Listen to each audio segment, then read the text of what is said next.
Bem, na fase 3 da Operação Zangão, nós temos a libertação do animal, né? A situação é tensa, ele vai de volta para essa selva aqui, ó, dentro da vila permanente.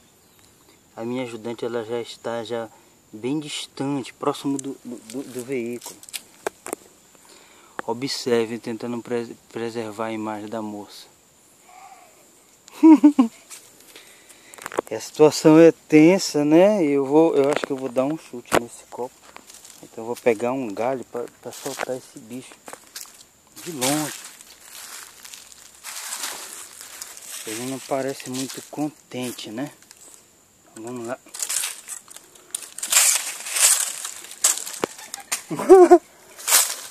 Eu não consegui ainda. Cadê?